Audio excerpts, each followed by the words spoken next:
When hearts find each other. The rain had stopped, but the world still felt heavy with the weight of what had happened. Sarah sat on the cold pavement, her knees drawn up to her chest, staring at the wreckage of what used to be her small bookshop.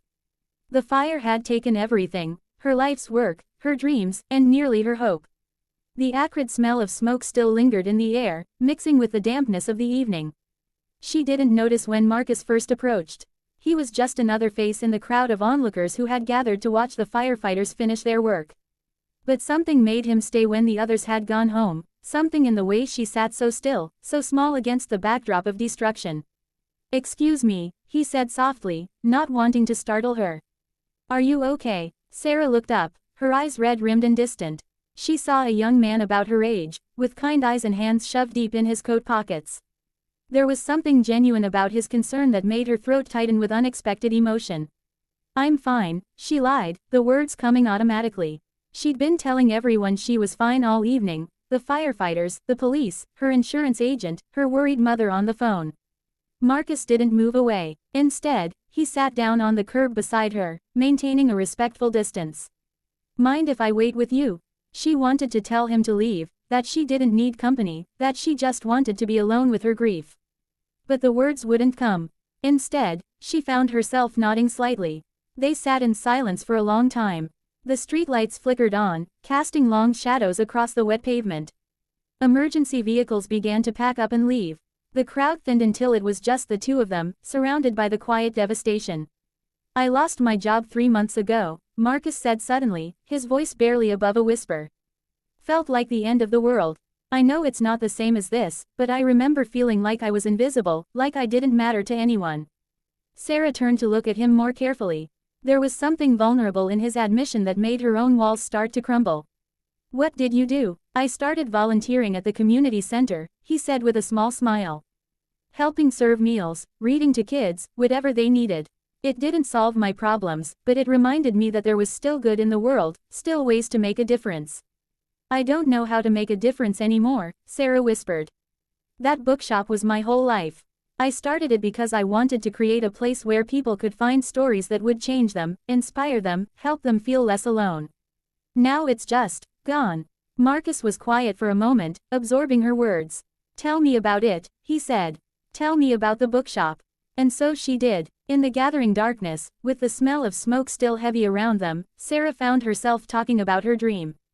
She told him about the elderly man who came in every Tuesday to read poetry in the comfortable chair by the window, how he'd light up when she'd order a new collection just for him.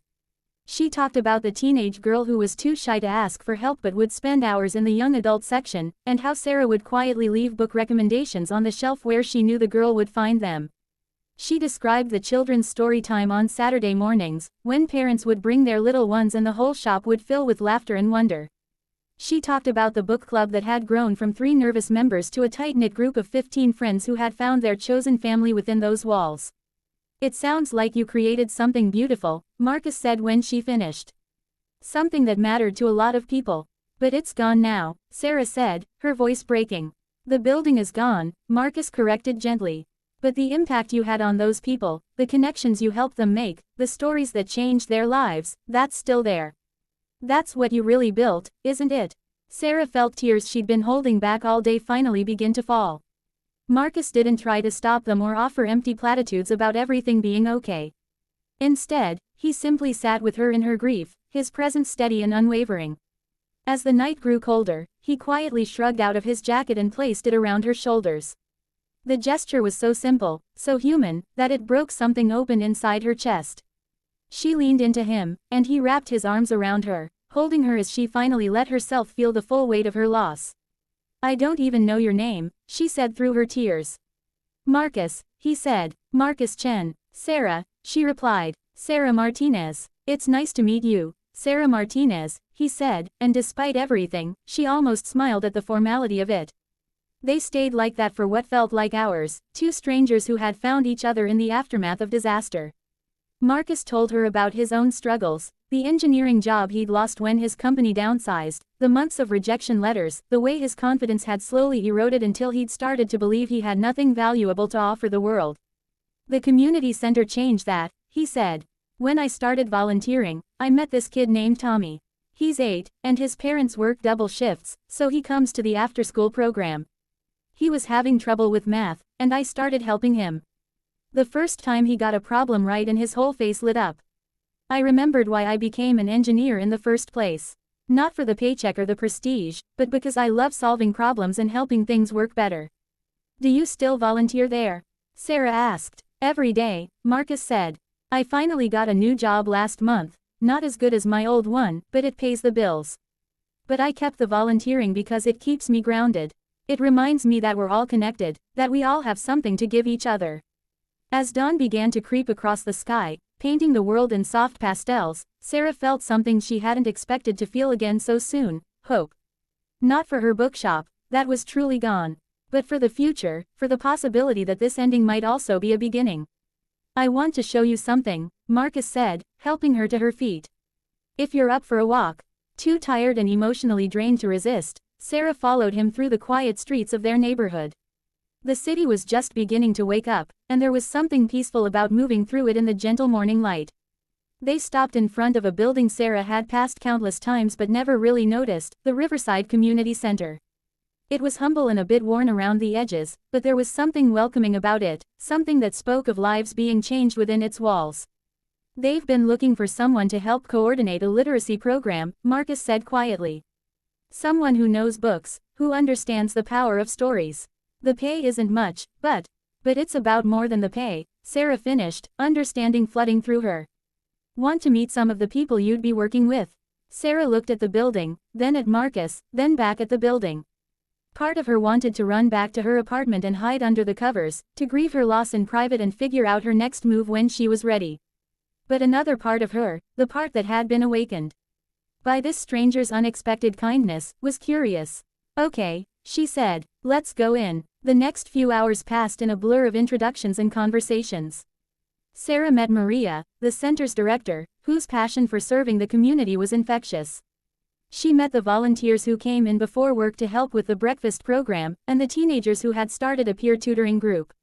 She met Tommy, the 8-year-old Marcus had mentioned, who shyly showed her a story he was writing about a dragon who was afraid of fire. It's about being brave even when you're scared, Tommy explained seriously. My mom says that's what courage really is. By the time they left the community center, the sun was high in the sky and Sarah's perspective had shifted in ways she was still trying to understand. The loss of her bookshop still hurt, would probably hurt for a long time. But she was beginning to see that maybe, just maybe, this wasn't the end of her story. Thank you, she said to Marcus as they stood outside the center. For last night, for this morning, for all of it. Thank you for letting me sit with you, he replied. I know how hard it is to accept help when you're hurting. Would you? Sarah hesitated, then pushed forward. Would you like to get coffee sometime? I'd like to hear more about your work, and I think I might want to tell you about my decision regarding the literacy program. Marcus's smile was warm and genuine. I'd like that very much. 3 months later, Sarah stood in the same spot where her bookshop had been, but she wasn't looking at the empty lot with sadness anymore. Instead, she was envisioning the future, a mobile library program she was launching through the community center, bringing books directly to neighborhoods that needed them most. Marcus approached from behind, carrying 2 cups of coffee from their favorite cafe down the street. How's it looking? He asked, handing her a cup. Different, Sarah said, accepting the coffee gratefully. Good different. The literacy program had been everything she'd hoped for and more. She worked with children and adults, immigrants learning English and seniors rediscovering their love of reading. The mobile library was her newest project, funded through a grant she'd written with Maria's help and supported by donations from people throughout the community. Mrs. Patterson wants to donate her late husband's entire mystery collection, Marcus told her. She said he would have loved knowing his books were still making people happy. That's wonderful, Sarah said, and meant it. The grief over her bookshop had evolved into something different, not gone, but transformed into a deeper appreciation for the power of stories to connect people across all kinds of boundaries. Tommy asked if you could help him submit his story to that writing contest, Marcus continued. He's convinced the dragon story is good enough to win. It absolutely is, Sarah laughed. That kid has more natural storytelling ability than some adults I know. They stood together in comfortable silence, watching the city wake up around them. A year ago, neither of them could have imagined this moment, how a night of devastating loss could lead to a morning of unexpected connection, which could grow into something meaningful and lasting. I have something for you, Marcus said suddenly, pulling a small package from his jacket pocket. It's not much, but I saw it and thought of you. Sarah unwrapped the package carefully to reveal a small, leather-bound journal. On the cover, embossed in gold letters, were the words, "New Chapters."